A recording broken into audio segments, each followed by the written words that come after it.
प्रमोद भोरे भोरे चल गए अपने दोनों बहन के यहाँ राखी बंधवावे। जाई के पड़ी, काहे कि एगो के यहाँ जाए दोसर के यहाँ ना जाए तो ठीक ना कहाई। वैसे 22 दिन के बाद तई राखी का त्योहार आवेला। जी प्रणाम। अरे प्रणाम प्रणाम प्रणाम। जी। ओ जा बैठा बैठा। जी बड़ा देर के बाद दर्शन देनी है। हाँ जैसे कि तनी पहले आ गलती तो और हमारा आरती उतरती ना। अरे समझी जी, रुआ का मजाक करता नहीं जी। वैसे कुछ ले दे के आयल बनी है दपारी कि खाली हाथ झुलौते आयल बनी? अरे का कहता जी, लेके आयल बानी। ए राजू दिखाओ ना रे, दिखाओ दिखाओ जी। देखी ये देखी माँ जी। वाह वाह वाह वाह, अपना बेटी खातिर तो बड़ा निमन साड़ी लियल बनी जी। और हमारे पहुनियन के देवे खातिर रवा के भिख मंगाई चाप देले रहे। एगो बात बताई, रवा के लाज वज ना लगेला का जी? गरीबो ना अपने दमादे के रउआ से बढ़िया सामान देत हुई हैं। वैसे हमरा के तो लागत रहे कि मारे लाज के रउआ इन्हें मुंहो ना दिखाई, बाकी नंबर 1 का बेशरम इंसान बनी।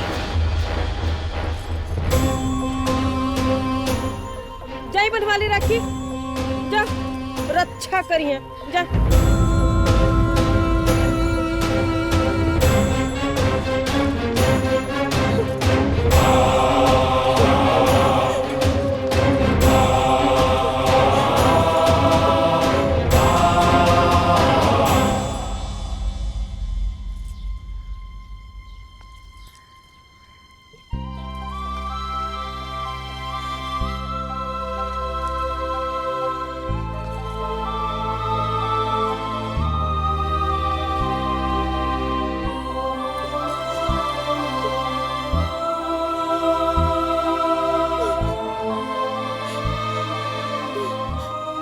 अरे प्रीति बिटिया,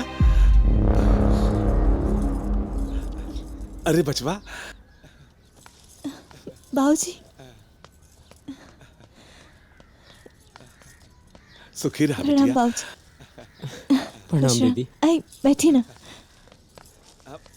बैठा। का बात होत रहला?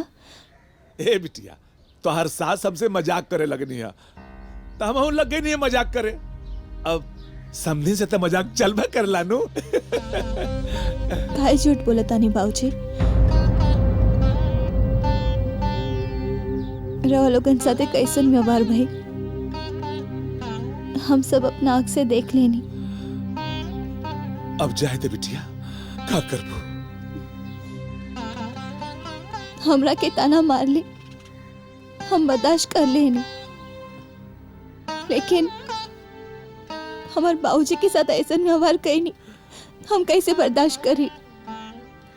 बेटी के ससुराल में कौनो बाप के साथ ऐसा व्यवहार हुई, कौनो बेटी के बर्दाश्त हुई? ए बिटिया, वो तो हर सास है, उनका कुछ मत कहिए। बस अब राखी बांधता हूँ। हाँ राखी बांधना दीदी। ना राजू, हम तो राखे तब तक राखी ना बांधे जब तक हम अपना सासू माँ के हद ना दिखाएं। प्रीति बिटिया, एकदम गलत। तो उनका कुछ कहबो तो लोग यह कहिए कि पतो सास पे शासन कर दिया, और तुम्हारा पति के भी खराब लगी। ना लोग कुछ कहें, ना पति देव की बुरा लगे।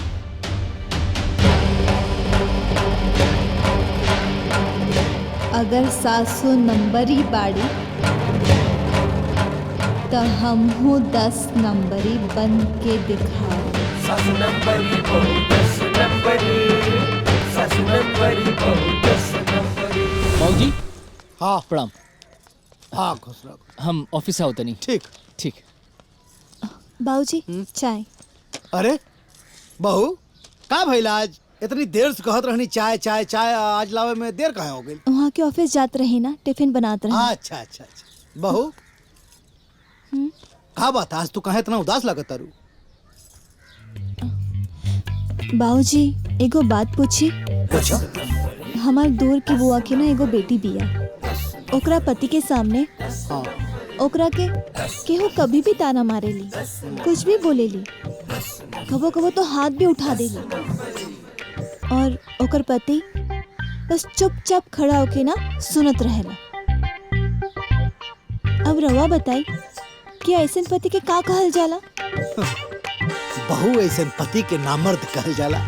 वो पति कैसन जे अपने पत्नी के लिए ढाल बन के ना खड़ा हो जाए, जे अपने पत्नी के रक्षा ना कर पावे, ओके ही धरती पे मऊगा कहल जाला। मऊगा।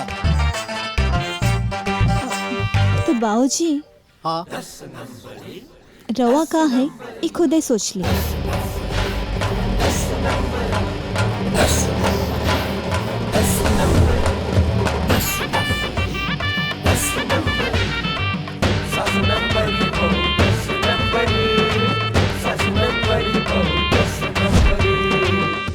अरे चाची, अब भाई बियाह तो हो गई, अब 2-4-10 दिन रहल जाई, ओकरा बाद जाइल जाई। जायदा बबुनी, कौन बिटिया रोज रोज नहीं हरे आमैनी। अच्छा ये बतावा, हाँ कैसन मिलल बनी भौजी तोहार? अरे चाची, 1 नंबर के। चाची इतना सुंदर भौजाई बा और उतने सुंदर ओकर नैहर बाटे और इतना दहेज देहन ह कि घर में रखे के जगह नहीं खे। हाँ देखा तो करेजा वाला रिश्तेदार बोले बड़ू ये बहिनी, हमारा यहाँ तो जवन तोय रहे उहो ना देना भिख मंगवा कुल। अरे जवन बात के ले रहना वो बत्तियों से पलट गई ना, चिंदी चोर चिरकुट कहीं का। हमरा बाबूजी के गाली देहला में कौनो फायदा बा का माँ जी? चुप! जवान किसके गर्दन में लटका दे? तोरे तेरी हिम्मत की ते हमरा से जवान लड़ेगी? चुप! एकदम चुप! फिर जबान चला था तोहार। अपने जबान पे कंट्रोल रखो, न तो हम इलाज करो न तो सारा सिस्टम सही हो जाए तोहार। अरे घर फोरन चलिए ली घर फोरे, निकल यहाँ से।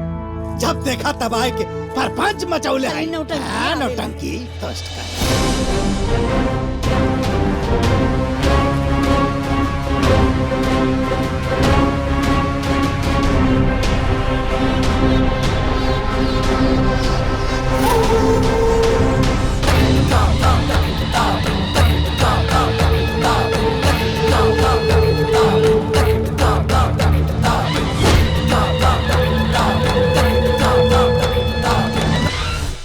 बाबूजी हाँ बहू, खाना खा ली। हाँ ले आओ बहू। आओ।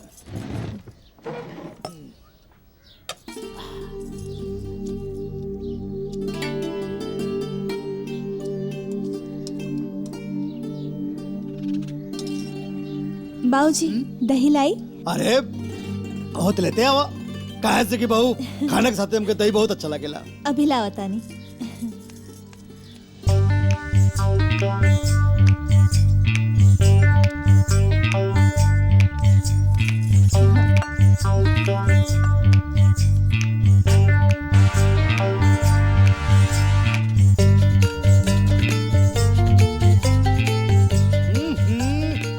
वाह क्या बात बहू, मने गजब के स्वादिष्ट खाना बनल हो, ऊपर से दही दे देलू और मजेदार चाखा आ गए। आज घर के मसाला पीस के बनौले बानी।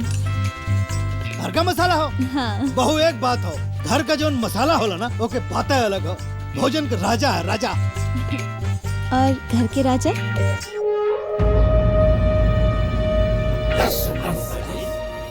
जैसे मसाला कमजोर भइला पर खाना के स्वाद बेस्वाद हो जाला, वैसे ही घर के राजा के कमजोर भइला पर प्रजा मनमाना हो जाला। और जब प्रजा मनमाना हो जाला तो राज्य के विनाश हो जाला। अब रवा सोची कि राज्य के विनाश करे के बा कि प्रजा के एहसास दिलावे के बा।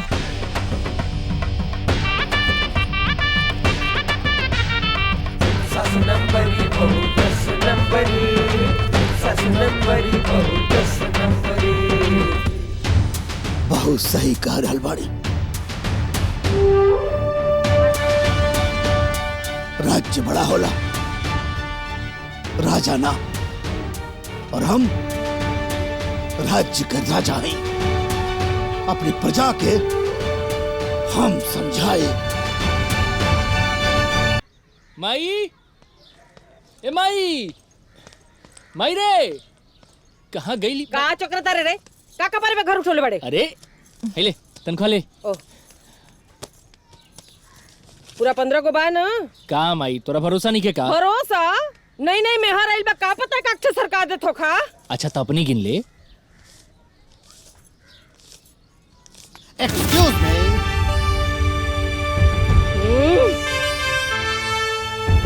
ऐसन हो ये घर का राजा हम हैं, इनाते ही घर का सब सामान सबसे पहले हमरा हाथ में आवे के चाहिए। ओके फुलगेनी देवी, कितना बा? 15,000 बाबूजी। ओके सीधे तरीके से पैसा दे दा। चुप, राजा हैं हम और राजा का काम होला प्रजा के अपने वश में करल। ओके फुलगेनी देवी, साइड प्लीज। अरे I have 15,000 rupees. Okay.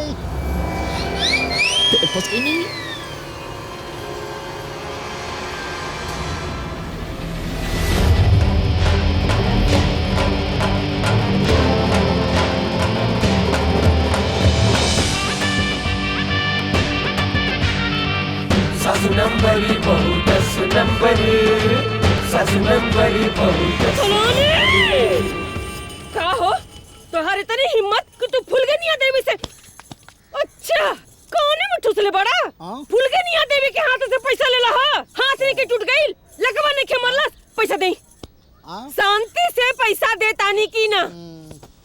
अरे का बुझाता हमने की जरूरत की कहां चरोले हो खाओ दे दी, हम कत्ते दे देंगे तो बहुत बुरा हो जाए, आग लगा दे घर में।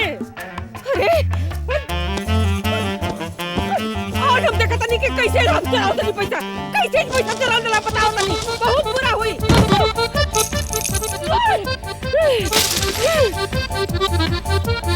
आज बहुत बुरा हो जाए, बता दे तनी, दिमाग में आग लगा देले बनी हमरे के, एकदम बुरा हो जाई। कहा तनी कि चुपचाप शांति से दे दे पैसा। फलाने जान करे करल तू कह चुकला, अब देखा कि हम क्या करतानी।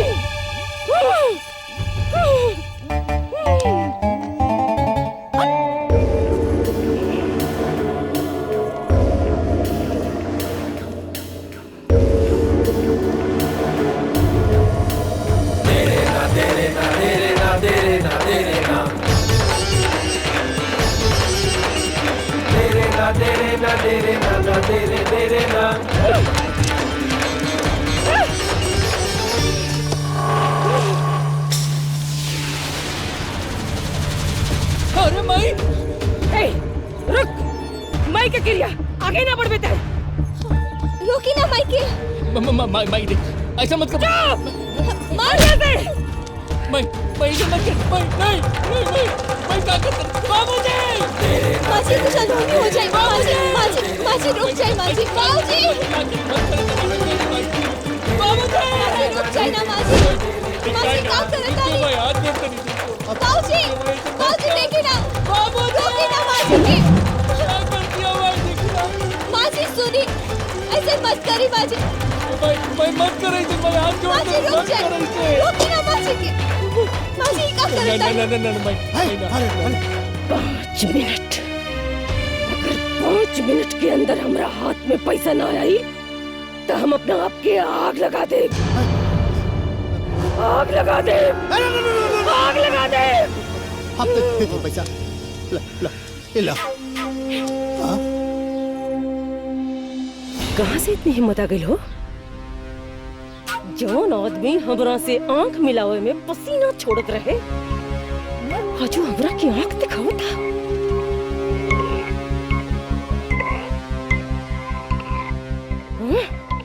कहाँ से आवत है हिम्मत? कुल बुझता नहीं हम। एक बात बता दे, आज से तोहार खाना बंद, और देखा था निकी के खाना देता।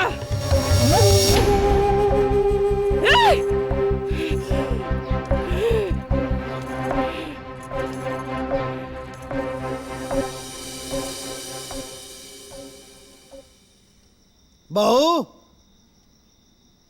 खाना ले आवा।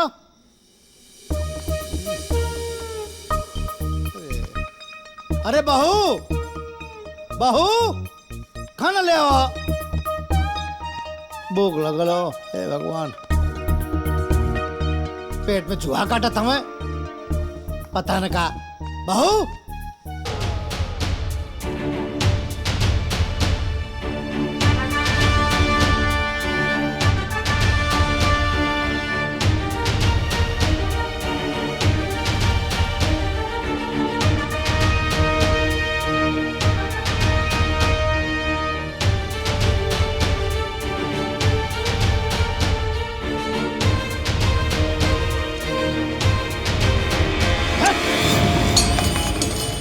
फुलगनिया 24 घंटा से भूखा प्यासा हम तड़पत हई, अत बैठ के चाय पियता रे।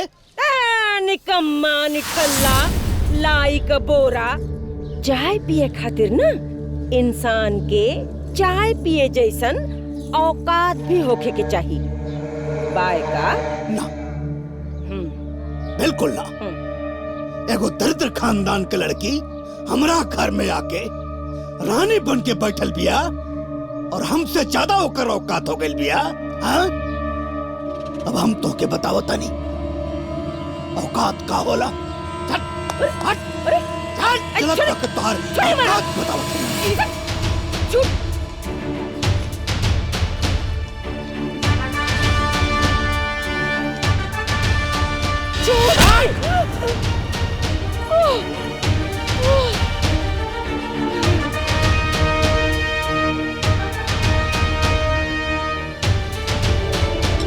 अब बतावता नहीं तुहारा औकात।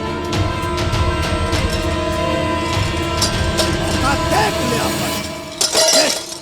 देख तोर पहला औकात ई हमरा के तिलक में मिलल रहे। ई तोर बाप भजले रहल, खिचड़ी मिले के आल है तोरा दामाद खातिर। ठीक है, एगो दरिद्र खानदान के लड़की के अपने घर में हम रानी बना के रखनी।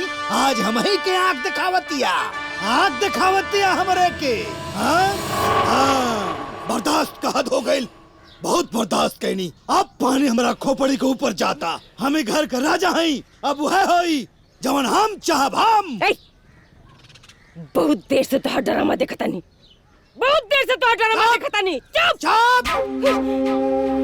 ड्रामा देख लू तू कहाँ बहन हमार ड्रामा देखबू तोहर हालत खराब हो जाई, मारा भंग भंग हो जाइबू। चल चल निकल, ना निकलबू, निकल यहाँ से। हम तो धक्का मार के निकल। छोड़ी छोड़ी।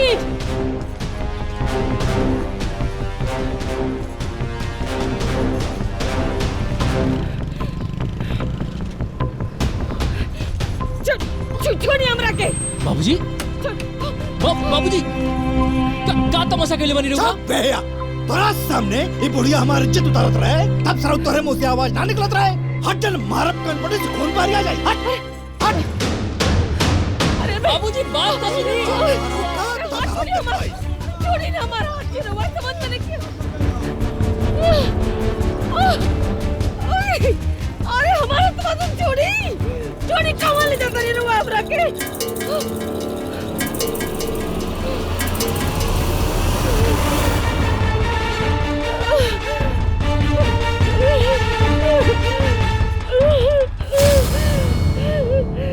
मुंगेरी लाल, मुंगेरी लाल, मुंगेरी लाल, अरे मुंगेरी लाल। कहाँ हो गई? अरे दामाद जी और बेटी का हो गए?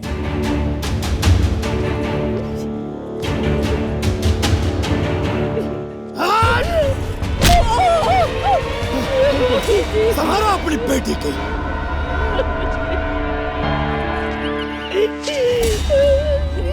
बेटी का भइल? अरे का ये सब का होत बा दामाद जी? कौन दामाद जी? किसका दामाद जी? नो दामाद जी, हम तोरा बेटी को छोड़ रहल बानी। अरे दामाद जी पगला गई बड़ा का। अरे दामाद जी कौन? किसका दामाद? कौन दामाद? तोरा बेटी से रिश्ता खत्म कर रहल बानी। अरे जीजा जी, काहे खिसियल बनी? आई शांति से बैठी, चाय पी, कुछ बात हुई? अरे बातचीत गइल तेल लेवे, काहे से हमार फैसला अधिक बा। और हाँ, तारा बेटी के पत्नी के बंधन से मुक्त करतानी और खुद के पति के बंधन से मुक्त करतानी। ये का बोलत बा? आज से अपन अपन रास्ता अलग, अपना अपना हिसाब से जीवन जिए के बाद आज के बाद तोरा बेटी से संबंध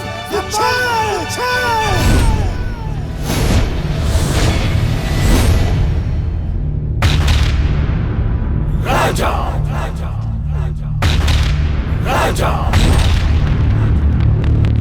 राजा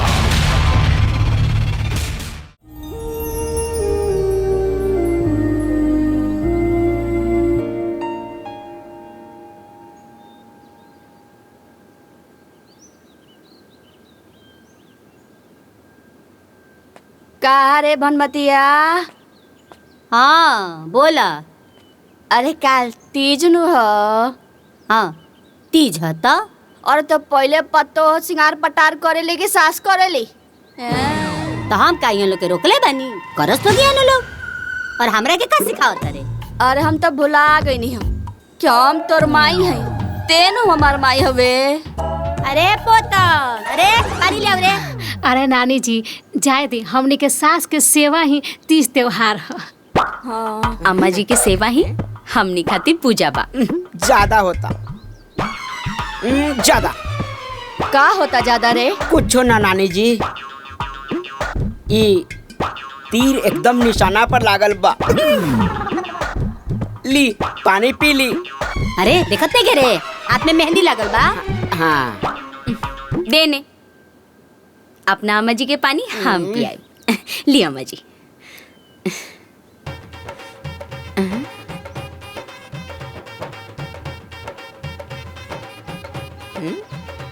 अरे का बाजा बाजा तारे? हाँ नानी, लगन के सीजन तो होइल ही ना, फिर ई बाजवा कहाँ बाजता? देख ना। हटा हटल हटा हटा तो देखी तो। चलो चल के देखल जा।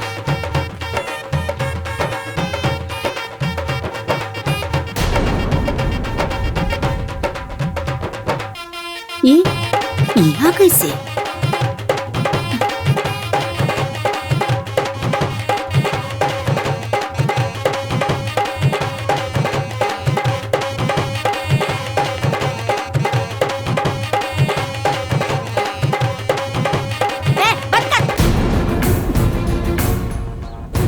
हिम्मत कैसे भइल रही यहाँ आवे के? माँ जी ये सब बात तो घर के भीतर जाके भी हो सकता ना। हमरा और पतो है दुआरी पे लोग बा, देखी है तो रावरे प्रतिष्ठा जाई ना। एगो इज्जतदार परिवार वाला शिष्टाचार के पालन करी। ते हमरा के शिष्टाचार सिखेबे? ई बैंड बाजा बारात ना यहाँ से लेके वापस चल जो, नहीं तो हमरा से बुरा केहू ना हुई। हम जानता नहीं माँ जी, हमार नसीब बहुत खराब बा। हम एक गरीब बाप की बेटी है, ऐसी हम गृह प्रवेश की सारा व्यवस्था करके आयल बानी। कहे के यही में हमार नैहर के भी इज्जत बा और हमार ससुराल के भी इज्जत बा।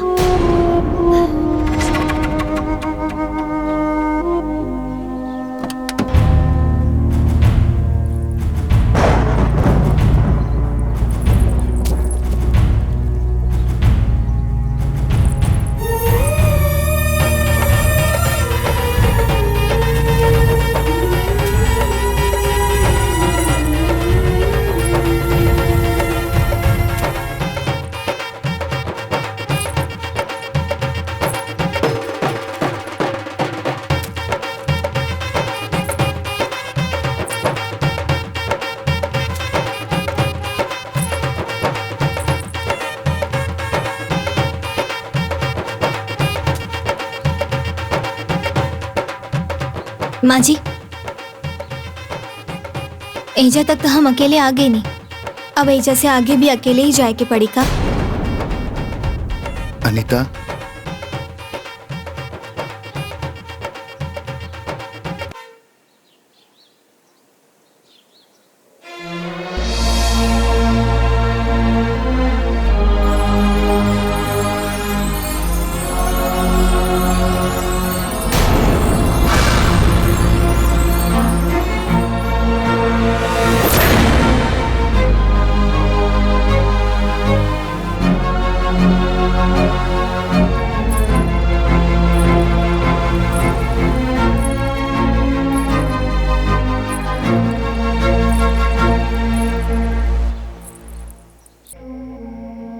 तोरा ऐसे यहाँ आवे की जरूरत ना रहे।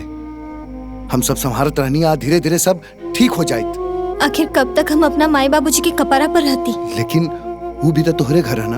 एगो शादीशुदा लड़की जब अपना नैहर में सालों साल रहेली तो ओकरा माई बाप खातिर सबसे बड़का श्राप होला। आखिर अपना माई बाबूजी के कितना दुख देती। रोहित, तू जा बाहर। हम कहनी नू बाहर जा। जब माँ जी कहता नहीं तो जाई ना।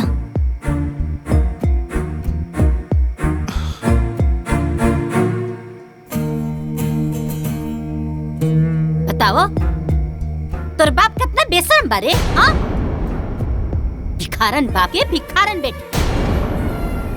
ओ बेरा तो ऊ भिखारी झूठ बोल के तोर बियाह करा देलस। हाँ, और अब ऊ बेशरम तोर के ऐसा भेज देलस। ऐसा तोर के बारे? हाँ, के बा? निकाल यहाँ से, निकाल अभी। हम यहाँ से जाए खातिर नहीं ख्याल माँ जी। ये हमारे ससुर के घर है। हम कोनो रोड से उठ के नहीं खियाई। जैसे रवा और दोनों दीदी लोग अपना नैहर से विदा होके आयल बानी, वैसे हम हूँ अपना नैहर से विदा होके आयल बानी। हम तो ढीठा ही निकाल दे। हम तोरा के यहाँ कौनो कीमत पर ना रह दे। निकाल यहाँ से, निकाल। माँ जी, रवा हमके ऐजा कौनो भी कीमत पर रहे ना दे, और हम कौनो भी कीमत पर ऐजा से जायब ना।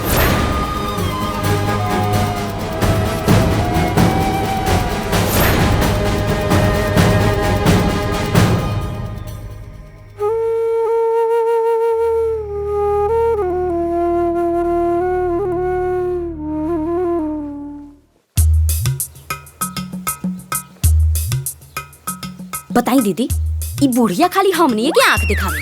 देखलू है ना केंगनिया छोटकी सुटुर सुटुर लगला से जवाब देवे तो बुढ़ियो को बोलती है बंद हो गई। हाँ दीदी, हम तो पहला बेरी बुढ़िया के केहू के जवाब सुन के भागते देखनी। हाँ, बस देखत रहा।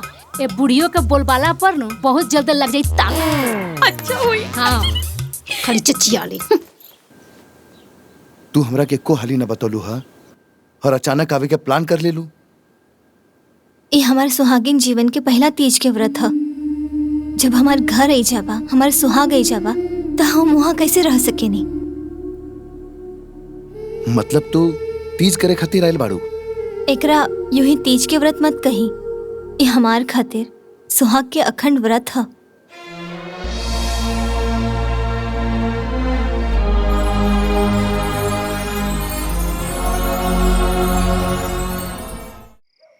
बड़को, ए बड़को, मझिलो। का भइल माँ जी? जी माँ जी। तनी झूठा बाप के बेटी के बुलाओ लोग तो। ए छोटको, छोटको, केने बाड़ू हो? आ गई। जी दीदी। जनताओं से अपना बाप के घर से गाजा बजा के साथ तू आई रहलू अनु, उहे ताव तहार निकाले के बा। आज के बाद से घर के कोनो काम तो हम लोग ना कर बुलू, सारा काम ही करी। बेशक हम करे। इतना दिन से दीदी लोग ही तो करता नहीं। एकर मदद क्यों ना करी? माँ जी, एक घर में बढ़ले कितने लोग बा? 1 2 3 4 5 6 7 8 9 10। अब 10 आदमी वाला घर के संभारत हमारे चुटकी के काम बा। और वैसे भी हमारे बाबूजी ना हमके खिया पिया के भेजले बाड़े, काहे कि उनके पता रहे कि ससुराल जाए के बाद हमारे बेटी के लड़ाई लड़े के पड़ी। ध्यान रहे, ए घर में बोल वाला हमार रहेला। अब जेकर हल्ला रही ओकरे ना बोल वाला रही। तोर जुबान ढेर चलता। माँ जी, जितना तेज हमारी जुबान चलता उतना तेज हम कामों करे।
अरे हाँ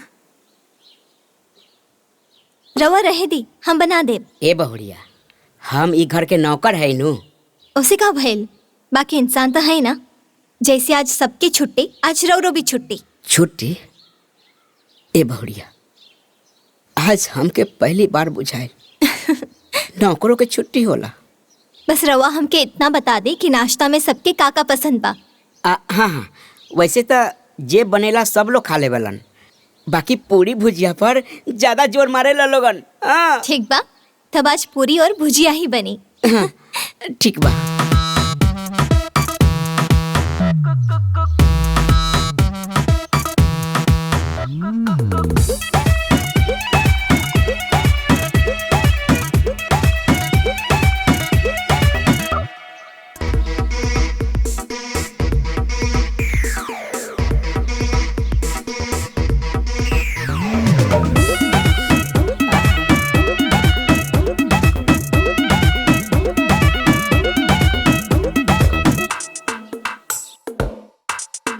नाश्ता तैयार बा।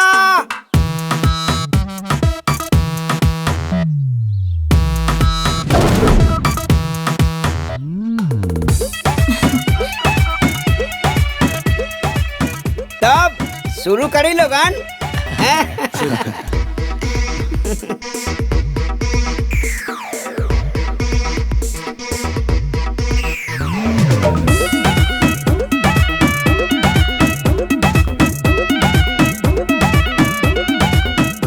वाह, पूरी बहुत मुलायम बनल बा और भुजिया भी बड़ा सोना बनल बा। अब ललका मरचा के फोड़न पड़ल बा त सोन लगबे करी ना। बहुड़िया के हाथ के नु बनल बा। हे बा भाषण, गिरा बच्चू। अरे तू काहे हरदम देख के ओकरा के जरूरत रहेलू हैं? बढ़िया बनौले बिया तो लोग बढ़िया नु कही। अरे तू नाश्ता कर ले, तू जुड़ा जाई तबे मजा हो जाई। आपन पेट रवा भारी, हम खा ले। बुझा ताकि कबो दर्शने नहीं केवल पूरी भुजिया के। अरे हमरा हाथ के बनावल पूरा गांव जवार में मशहूर रहल है। खा।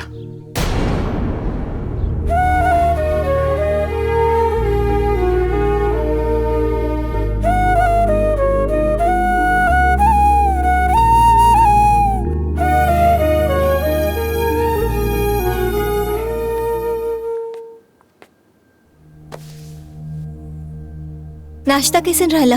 हम बनौले रहनी। हाँ, वो अकेले। हम सवेरे से देख रहल बानी कि तू घर के सारा काम अकेले कर रहल बाड़ू, केहू कुछ नहीं करता। हम खुदे मना कैले बानी। काहे? इतना दिन से तो सभी करते रहनी हा, तो हम सोचने की अब हम आ गए बानी तो सब केहू के आराम तो मिले के चाहिए ना। हम मानत आनी कि तोहार सोच बढ़िया बा, लेकिन एक अकेला इंसान इतना बड़ा परिवार के सारा काम अकेले कैसे करी? रवा बिल्कुल चिंता मत करी, हम ही मना कैले बानी। झूठ। भैया बहुड़िया झूठ बोलता रही। ई केहू के काम करे से मना नहीं करे बारी। उ त मलकिनी सबके काम करे से और इनकर मदद करे से मना कैले बारी। ई नहीं पाली। हम बोलब।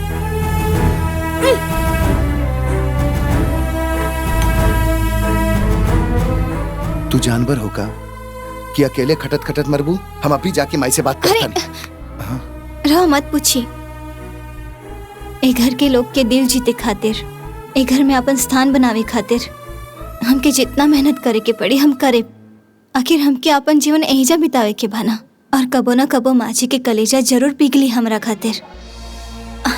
और वैसे भी राव और मेहरारू इतना कमजोर नहीं थी कि थोड़ा काम कैला पर कमर मुचक जाए। रवा बिल्कुल टेंशन फ्री रही।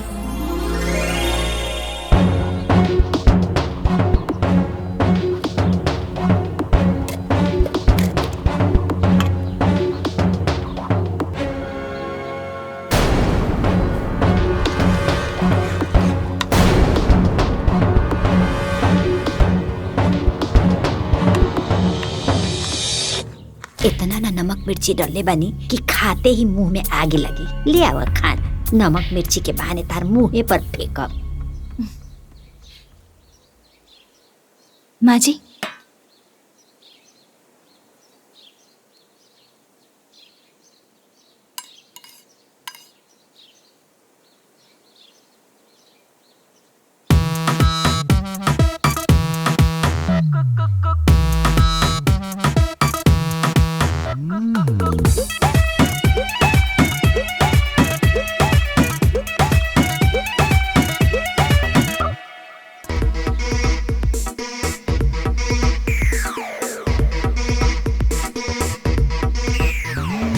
नमक मिर्ची बुझात कहने के हमरा जीबिया में कोनो बीमारी हो गई बा का? वाह, छोटकी के हाथ के दाल तो मन तृप्त कर देले बा। बहुत बढ़िया, बहुत बढ़िया। अरे का खाने वाले के आगवा मामा दादा के निहारत तारू, खात कहे नहीं खू? खा जल्दी। मन बढ़ू और बहुत थी बदमाश, ऊपर वाले ने बनाया था इस सास को खास। बहुत थी मन बढ़ू और बहुत थी बदमाश, बहुत बढ़िया, बहुत बढ़िया बनाया था इस सास को खास। ऐसा जलवा किया बहू ने मुंह को लग गया ताला। सास का मुंह है काला, बहू का बोल बाला। सास का मुंह है काला, बहू का बोल बाला।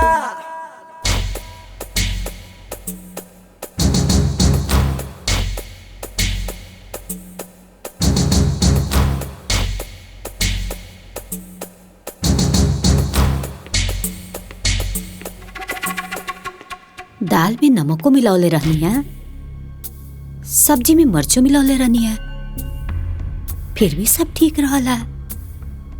कहीं हम सपना तो ना देखत रहनी है, या सब समन्वय गलत रहला? का सोचतानी माँ जी? कुछ ना, हम जानतानी रवा यही सोचतानी ना कि दाल में नमक डलला के बादो दाल तेज काहे नहीं लागल, सब्जी में मिर्ची डलला के बादो सब्जी तीखा काहे ना लागल? हाँ, ना ना ना ना ना, एकदम ना। माँ जी, रवा कंफ्यूज काहे भइल बानी? रवा अपन काम एकदम सही कईनी, बाकी हम देख लेनी।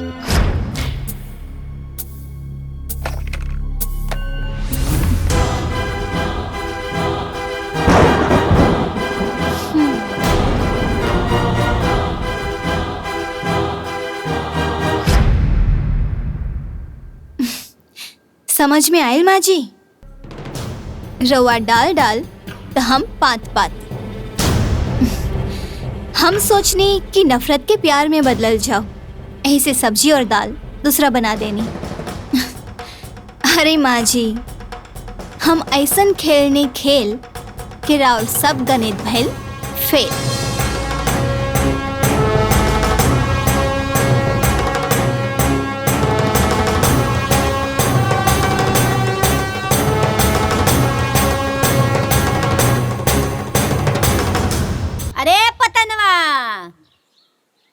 कहाँ मर गए रे?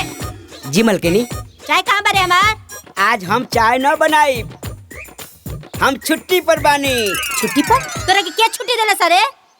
छोटकी बहुरिया। की बहुरिया? हाँ। एक लपड़ मारब मुंह की 3 ढिमिलिया खा जेबे जा। जो चाय लेके आओ। माँ जी, चाय बनावे में थोड़ा समय लाग गए, राव स्पेशल चाय बनेला नु एली।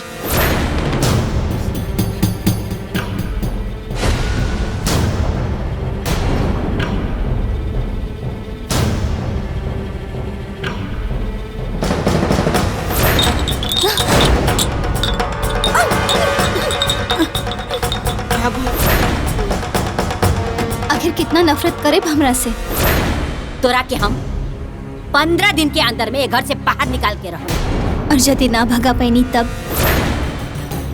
तो अपना मुंह में करिका पोत के हम खुद घर से बाहर निकलो। और अगर हम कामयाब हो गए नहीं तब हम अपना मुंह पे करिका पोत के निकलब।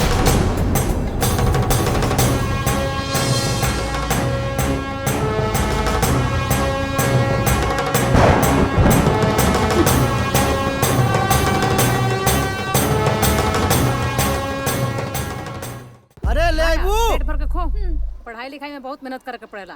कितना टाइम लगावलू हो? अरे ली अपन हाँ, फलहारी टाइम काटा छाटा में टाइम लगेला। काटा ए शोभा, हाँ माई। अरे पाहुने का बुला कर नाश्ता करवाओ। हाँ ए जी, ए कहाँ बानी? आई ना नाश्ता कर ली। निकाला माल झाड़ के आवतानी। एकनी के हाँ बेटी स्कूल जाता नहीं। हाँ हाँ ठीक से जाइए जो सुनी। हाँ एकनी की 1 महीना हो गए, तनख्वाह कम मिली। काजल हाँ जल्दी चला, लेट होता है स्कूल के। बाबूजी ई वेतन। अरे हमरा के दे दा। ठीक बा माई। ए बेटा खा के जा। अरे तू तो हरदम जाने ली सुबह ना खानी, वो टिफिन लेके आई है हम खा ले। ठीक बा ठीक बा। तो ये का पैसा पूछी ना। ए बेटा ए हाँ माई। है ना सुना। हाँ माई बोल। पतोहिया के पैसा तो आइए गइल होई। अरे जब हमार मिल गई तो उनको आगे ले, तू पूछ ली है। ठीक बा नु? ठीक बा।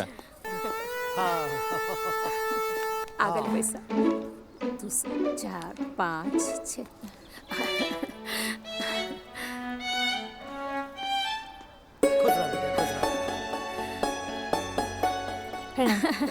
सादा सुहागिन रहा।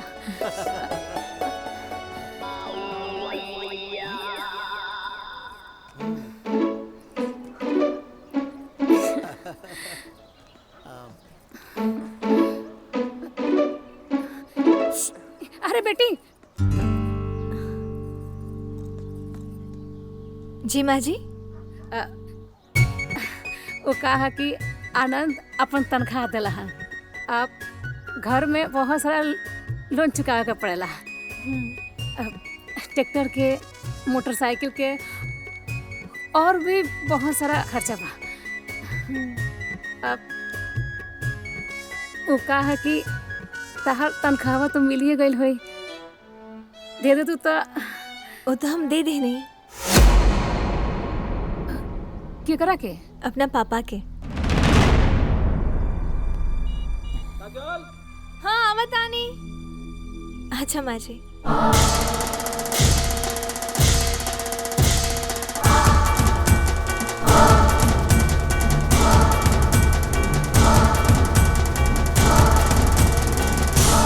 दादा हो दादा, हमरा संगे दिन दहाड़े घोटाला हो गई। हमरा घर का पैसा अपना नैहर भेजवा दलस। ई ना चली। अरे ना चली त का करबू? पतो झगड़ा करबू? काहे ना करेम? वो कौन ही अपना नैहर पैसा भेजवा ले लिया? ए माँ जी, कमाई उनकर है तब पैसा पे हक भी आनंदे बहू के होई नु। ए दामाद बाबुआ, जब हम बियाह करे के तैयार ना भरनी नु तो रउआ हमरा का चढ़ावनी और यहाँ के कि बियाह कली। सर्विस वाली बहुरिया 50,000 पतो कमाई और 50,000 बेटा कमाई। रउआ राज करो। हो गइल नु संधा पूरा, हो गइल नु सर्विस। देख ली दामाद बाबुआ, रउआ हित हो गइल, हमरा घर में आंख मत लगाई। चुप रही ना, का जरूरी है बबू लेके? बताइए, हमार बेटी यारवा घर में कमा के हमरा के यहाँ भेजे तो रवा माई बाबूजी का निमन लागी? अरे भाई तो ठंडा दिमाग से काम करा लोग। पूरा खोपड़े पे उठा लेबू, खनवा खाए के बहा दे। आई हो दादा, रउआ ओकर लगनी पक्ष लेबे। अरे भाई तो कोनो बात कहे के तरीका न होला। हां अच्छा तो रउआ हमरा का तरीका सिखा दी। अरे तो अपना बेटा आनंद से बात करो, वो तोर पतो है। बेटा नानू जोन तोर बेटा सुन ली, वो पतोहिया नानू सुनी, तो अपना बेटा से को जाके कहे। ठीक बा, आवे दी आज बेटा के, उहे आज ओकरा के सिखाई। आवे।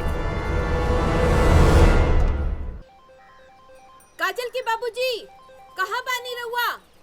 अरे फोन बजाता देखी ना। आवत है। हेलो। प्रणाम पापा। अरे खुश रहा बिटिया, खुश रहा। और बतावा का हाल चाल बा? बस बढ़िया।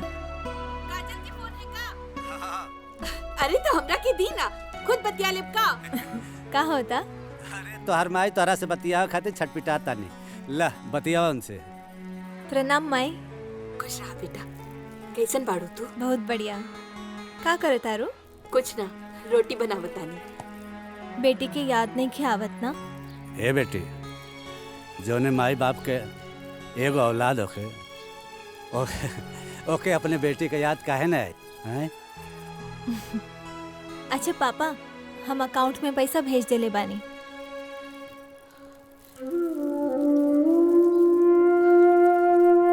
हाँ बेटा, हम मैसेज आइल। तो लोन भर दी और जरूरत के हिसाब से खर्चा करी हा। ठीक बा बेटा। काजल, अब तो ससुराल वाली हो गई बाड़ू, हमने की चिंता छोड़ दा बेटा। काहे चिंता ना करब? रवा लोगन के हमरा अलावा के बा और हम चिंता ना करब तो के करी? ऐसे मत कहो माई। और रवा तो हमेशा हमसे कहनी ना कि हमरा और बेटी ना बेटा है, तो बस। अच्छा माँ, हम रखता नहीं। प्रणाम। खुश रहो। ए काजल कमाए, हमन का बेटी ना एगो बेटा पैदा के ले जा।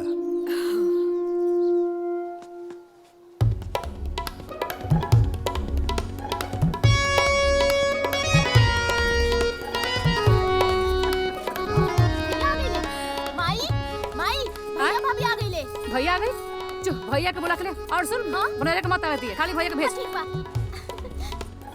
भैया का रे? भैया माई बुलाओ तनी, सिर्फ तहरा के। आवत तनी। जल्दी आवा। जा तू। अरे छुटकी।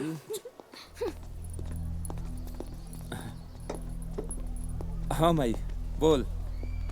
अरे बेटा, ते ई बता कि केकर पतो आपन कमाई ससुरा का नैहर भेजतिया है?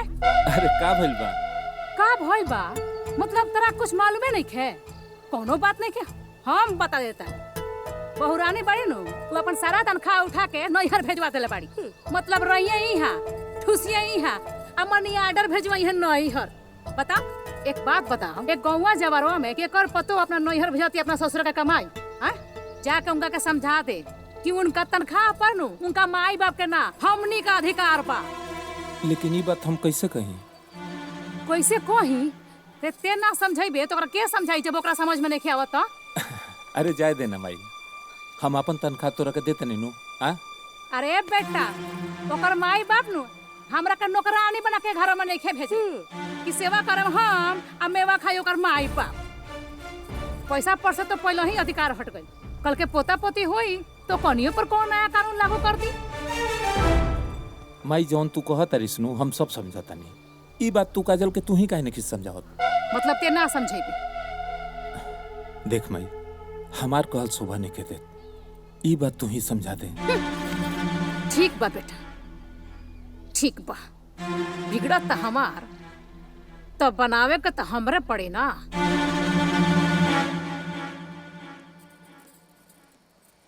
हाँ। जी माँ जी। तहरा से हमरा कुछ जरूरी बात करे के बा। बताई। देखा, जबले तू नैहर रहलू तबले तारा पर तारा माई बाबू के अधिकार रहे। अब तू यहाँ बाड़ू त तारा पर अब हमनी का अधिकार बा। हम समझनी ना माँ जी। सब कुछ समझ के इतना ना समझ मत बने बहुरानी। जौन तू कैलू ह तन के कर पतो करे ले। का कही नहीं हम? अरे तू अपन सारा तनख्वाह उठा के अपना नैहर भेजवा दहलू हो। आय देखा, इ तहार स्वभाव नु हमरा बिल्कुल पसंद नहीं। जौन दुनिया में नहीं खे भइल नु तौने घरों में करे के कोशिश मत कर। देखा बहू, तू ए घर के पतो बाड़ू। अब तोहार दुनिया, घर द्वार, परिवार सब कुछ है हो। तो के अच्छी तरह समझे के पड़ी कि कौन पतो ऐसन होली जो अपने ससुराल के कमाई अपने नैहर भेजेली। और एगो बेटी के जब विदाई हो जाला नु, वो दिने से ओकर सारा अधिकार खत्म हो जाला। ई बात नु हमार तू गांठ बांध ला। अब जा।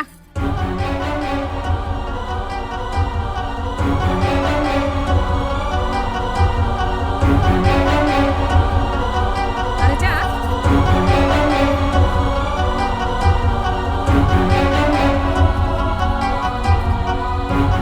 भेजा पैसा, अब देखिले कि तू कैसे भेजे। जबले तू नैहर रहलू तबले तारा पर तारा माई बाबू के अधिकार रहे। अब तू यहाँ बढ़ त तारा पर अब हमनी का अधिकार। जौन दुनिया में नहीं खे भइल नु तौने घरों में करे के कोशिश कर।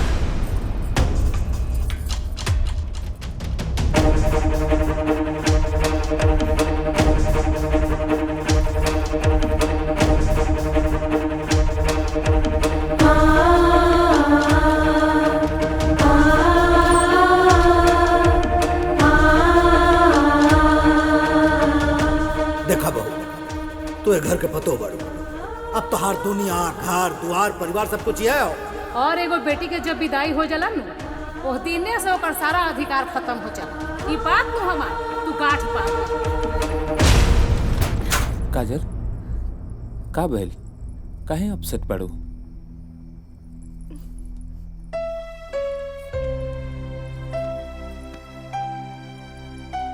माँ जी हमसे नाराज बाड़ी, कहे कि मम्मी पापा के पैसा भेज देना।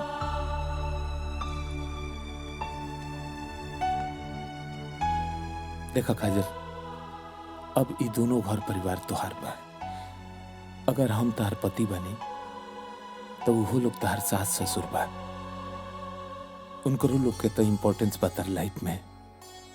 जितना है घर के तार जरूरत बा उतने है घर के तोहरो जरूरत बा। अब ये घर के सुख शांति तहरे हाथ में बा।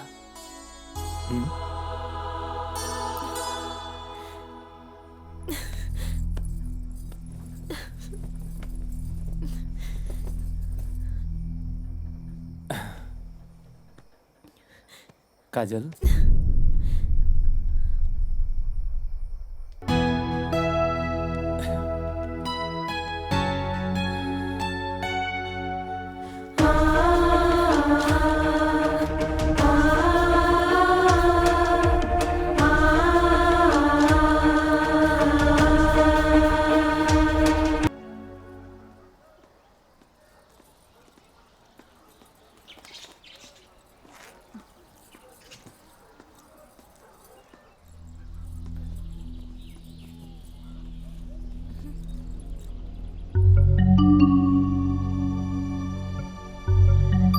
आज खाना नहीं के बनल। काजल अरे जल्दी चला यार, लेट होता। का भइल? खाना नहीं के बनल। अरे दीदी खाना ना बनल का? हमरा का पता। हाँ? अरे बुचिया जी भैया खाना ना बनल हा? हमरा नहीं के पता भैया। ओम नमः शिवाय, ओम नमः शिवाय, ओम नमः शिवाय। अरे का रे माई, खाना ना बनल का?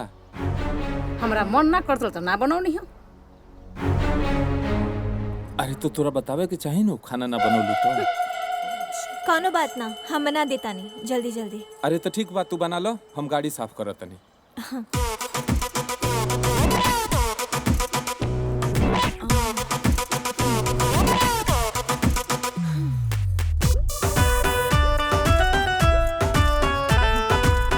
बहुरिया सर्व सवानी बहुरिया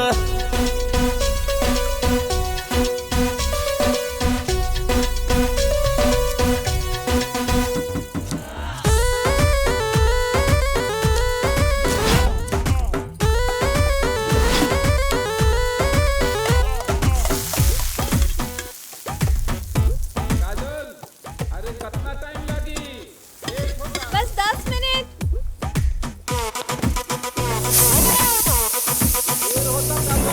बस 5 मिनट।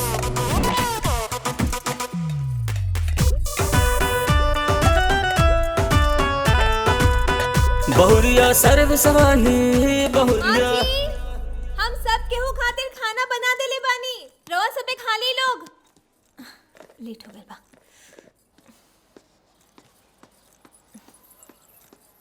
बहू बहू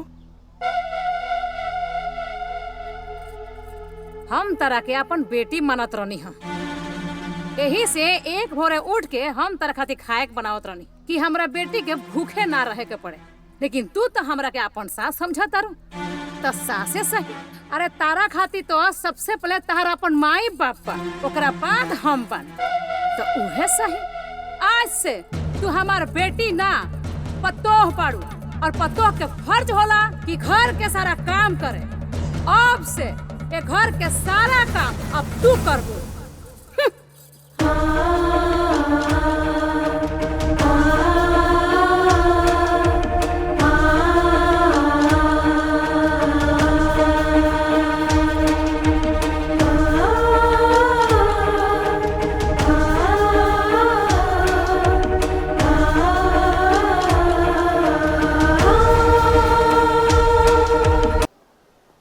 माई, अरे माई, कहाँ बारिश रे? कहाँ रे? ए माई, ई का चल रहल बारे? 2 दिन से हम सारा तमाशा देख रहल बानी। अच्छा, कैसन तमाशा रे? एकनी के हम कहले रही काजल के मदद करावे के खाना बनावे में काहे नहीं की सकरत? रे, त हमरा का सुनत रे? एकनी से कहो। तोरा सामने नु ई दोनों से कहले रही हम। नौकरी या खाना ई दोनों एक साथ कैसे चली रे? रोज स्कूल जाए में लेट होता हमनी के। ई दोनों के तमाशा के चक्कर में लागत कि इनकर नौकरी चल जाई। ए बेटा, एकरा नौकरी से हमरा का सुख बारे? एकर नौकरी रहो आ चाहे ना रहो, हमरा ऐसे का लेबे देबे का बा? अरे ई जब सारा पैसा उठा के नैहर भेज दिया तो हमार बेटी और हम एकर नौकरानी नहीं किसन लागल कि बना के खियान सन। तेही एकर गुलाम बाड़े, तेही एकर गुलामी कर, हमनी के ना करम सन। अरे जे करी उ करवाइबो तो करी। देख भाई, अभी ढेर हो रहल बा। हाँ तो ऐसे ढेरे होई। अरे हमरा ऐसा ना चाहिए बेसंस्कारी पत्तू।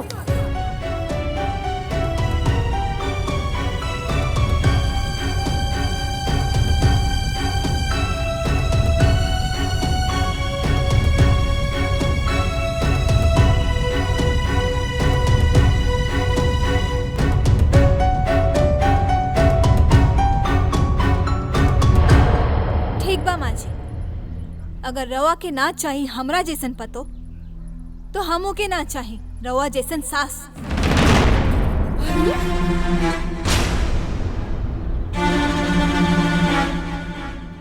काजल, ई क्या कहता? जौन सुनतानी उहे कहतानी।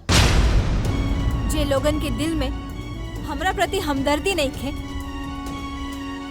जे लोग खातिर हम स्वार्थी बानी, निर्दयी बानी, तो काहे रही हम लोग के साथ में? हमके नहीं खे रहे के। आज से हमने के अलग रहल जाए, अलग।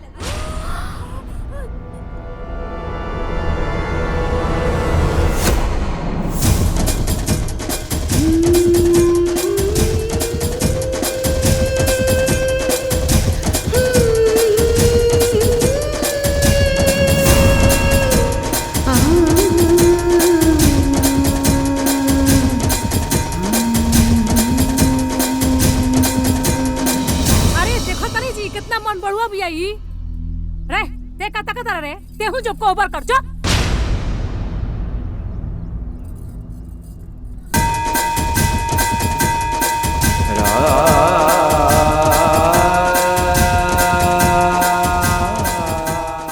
आपन पसंदीदा फिल्म देखे खातिर डाउनलोड करी दंगल प्ले ऐप।